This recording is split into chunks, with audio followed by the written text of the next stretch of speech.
So what do you expect me to say? Let's get him! I know you feel this way. What's up, Internet? My name is BlackLightAttack, and I've got some Pyro gameplay for you. I'm not really known as a Pyro player, kind of the opposite. I'm known as a spy player, so naturally I hate the Pyro, or at least I should. I actually don't mind the Pyro class, at least playing it.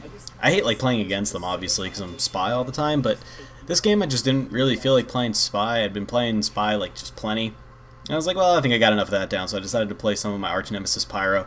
And Pyro is a class that I think is actually really fun to play, even if it's pretty derpy and just easy.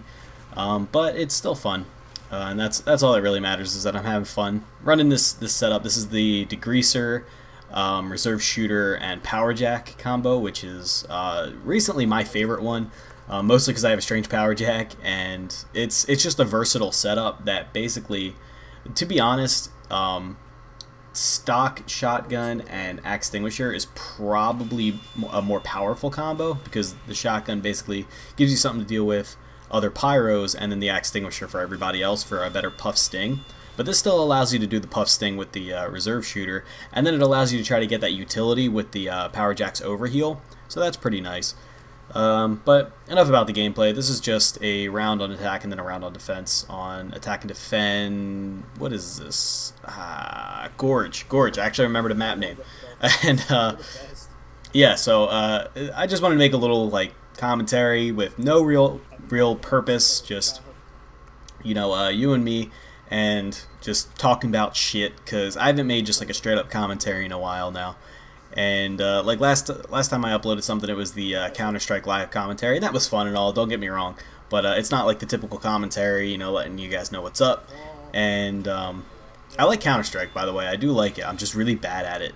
It's kind of to be expected, considering I'm playing with people that have been playing the game for 8 years, and maybe more than that if they played 1.6 before that. But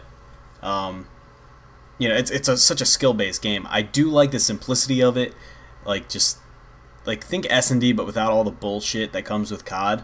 You know what I mean? So I like it. I like it a lot. I just need to get good at it. I don't really plan on getting good at Counter-Strike, but it is something to do. It's something different. Yeah, it's fun.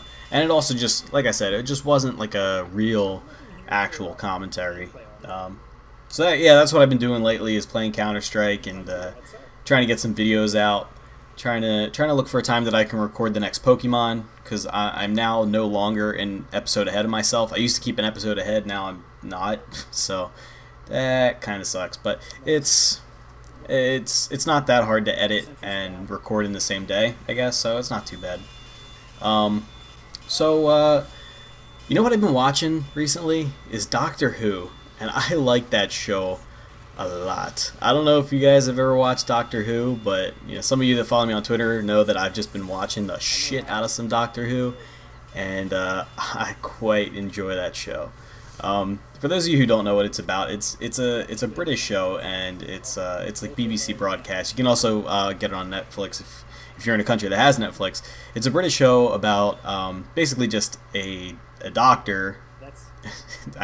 He's called the Doctor. He's not a doctor. He's the Doctor. It's this guy who's a time traveler, and he's just named the Doctor. He doesn't have a name other than the Doctor, and he always picks one human female companion to travel with him, and he basically goes on all these adventures where there are problems with time and space and whatnot, and he can go anywhere in the universe at any point in time with his time machine called the TARDIS, and it tends to bring him to places where there is great conflict or great trouble, and he's the kind of guy that just sorts everything out somehow by the end of the episode every single time.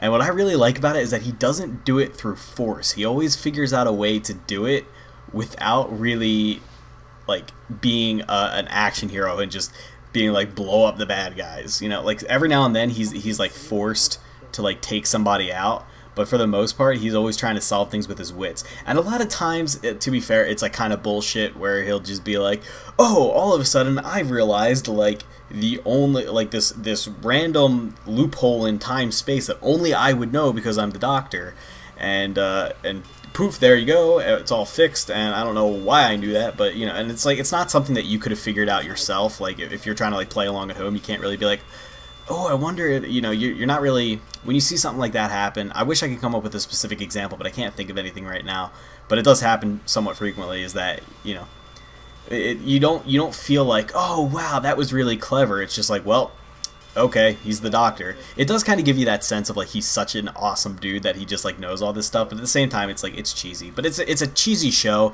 and it's kind of meant to be. It just has like a low budget. It's not super high quality CGI and stuff, and like really low budget special effects, but it is awesome. I really like that show. It's just so fun. It's a fun show. That's really what it is. And I've been enjoying the hell out of that. On my new PS3, I just bought a PS Triple, and yeah, some of you guys might be surprised to hear that I just bought a PS3. I'm on KB Mod and stuff, and I'm like only a PC gamer, but I just bought a PS3, and I don't plan on playing any PS3 games on it at all. Maybe Uncharted. Uncharted is the one that I'm leaving open. I might play Uncharted, but you know, no promises. But you know, I hear such good things about Uncharted. Really, the only reason I bought a PS3, you may be wondering why I bought a PS3 game if I'm not going to play PS3 games.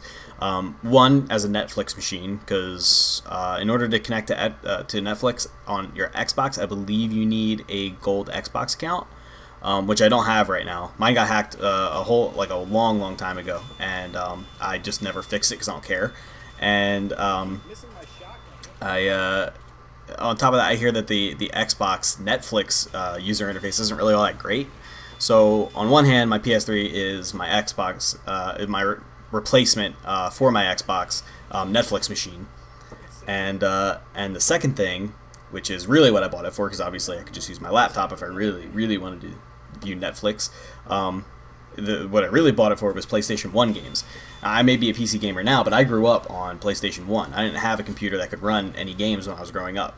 At least until around Diablo 2 came out. Then that's a whole other story.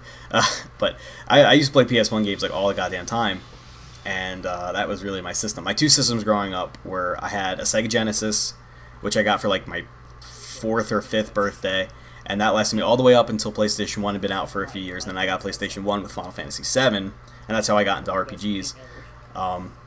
And Crash Bandicoot, I think those were my two games, were Crash Bandicoot and Final Fantasy 7. And after that, I think after my PlayStation 1 phase, I believe I had that for a really long time. I think it went to the PS2 and the GameCube somewhere around the same time. And then after that, I was able to actually, I was like 16 and I had a job, and I was able to just buy my own systems, and eventually that led me to be able to buy my own PC. But the point of the matter is, I grew up on PS1 games, and a lot of these are like super nostalgic for me. Those of you who hear me talk about my other YouTubers that I like to follow a lot should probably have heard me mention before. Pyro is one of my favorite YouTubers. Doesn't matter what he's playing, I just find that he consistently has fantastic commentary no matter what he's talking. Like, he plays Modern Warfare 3, and I watch his Modern Warfare 3 videos. I fucking hate Modern Warfare 3, and I watch his videos just because I love his commentary so much. He did Spyro the Dragon, which, any of you who are PS1 bros, god damn, Spyro the Dragon was my shit. That was probably my favorite platformer on the PlayStation 1 growing up. It was so goddamn good. And I had some really good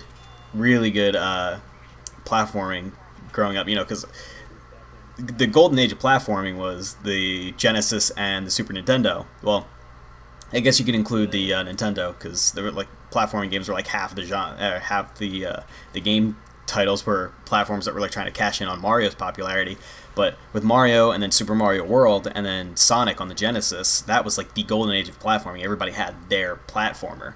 And on PlayStation, like, we first started with Crash Bandicoot, which was a great game, and a lot of you are probably going to be pissed at me for saying this, but I wasn't really a Crash Bandicoot bro. I liked it, but Spyro was really the shit. Plus, now I got Final Fantasy 8 on my PSP. It's fucking legit SL. So that's what's going on with me. What's going on with you guys? Did you enjoy the gameplay? Hope you did. My name is BlackLightAttack. Take it easy.